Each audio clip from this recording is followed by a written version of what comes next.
On behalf of John, I just want to say thank you all so very much for coming out tonight, and thank you to Jerry and Joseph for those wonderful readings and setting everything up for me.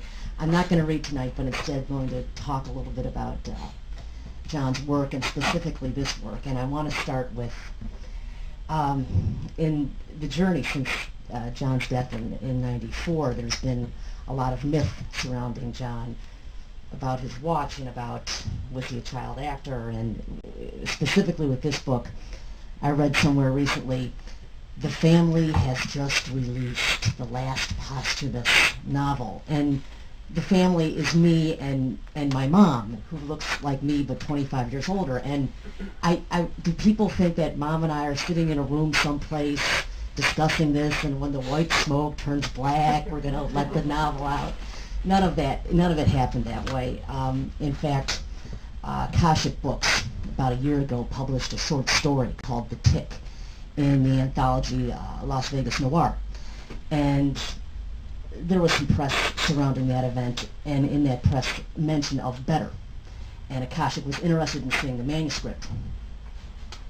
So my father had, after John's death, he marketed successfully with an agent stripper lessons and the assault on Tony's, but at that time there was no interest in Better, which is why it kind of sat around for a long time.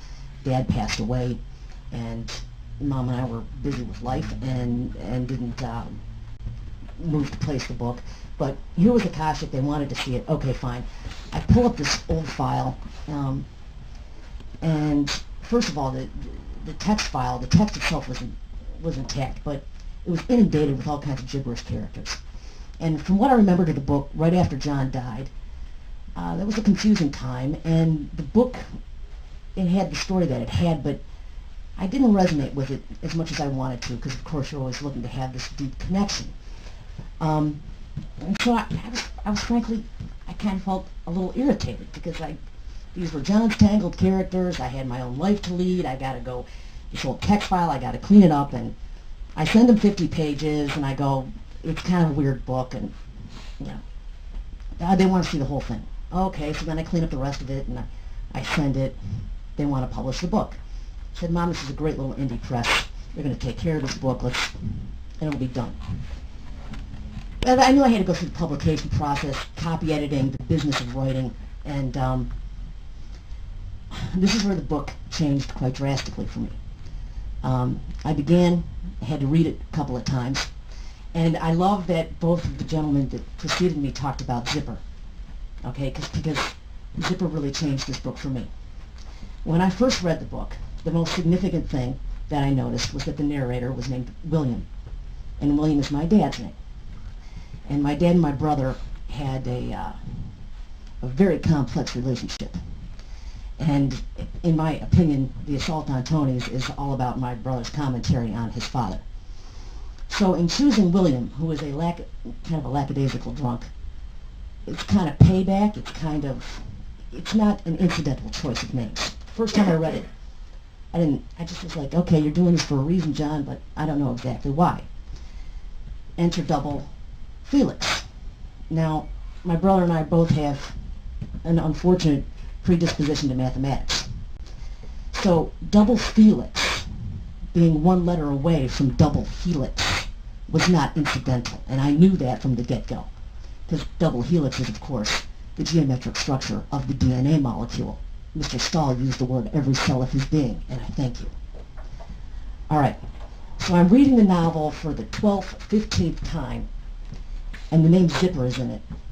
And then it was like an explosion. I stop and I notice that Zipper is the only character in the book with a last name, and it's Zipper Aleli. So I do what John didn't have the option to do, and I went to my computer and I Googled Zipper Aleli.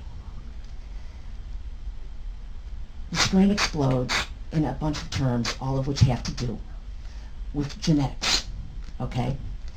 And I will fast forward through this, but I quickly learned that allele, which he uses exactly 3 times in the book, the allele is part of the chromosome that gives us our eye color and our hair color.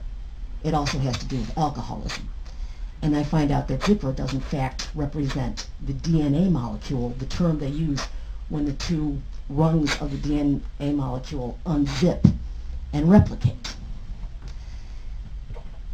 Talk about a holy shit moment, okay? And now I'm thinking John's talking about something much more profound than a bunch of misfits getting drunk in a house. And now the book. I am like a kid with an advent calendar because I want to see every little clue. And the book, at that point, quite frankly, when I started to look at it on a metaphorical basis about John dissecting the stuff of his genetic wiring, it's now my favorite book of John's. Whereas before it didn't resonate with me. But now I see here a man who was carrying this profound addiction in the stuff of his being. And now, if I am not articulate tonight, I just want to say I have written a lengthy essay about this for the LA Times, and it's going to be in the book section this Sunday. So if I am dumb, read that, and I'll sound smart. And that's good.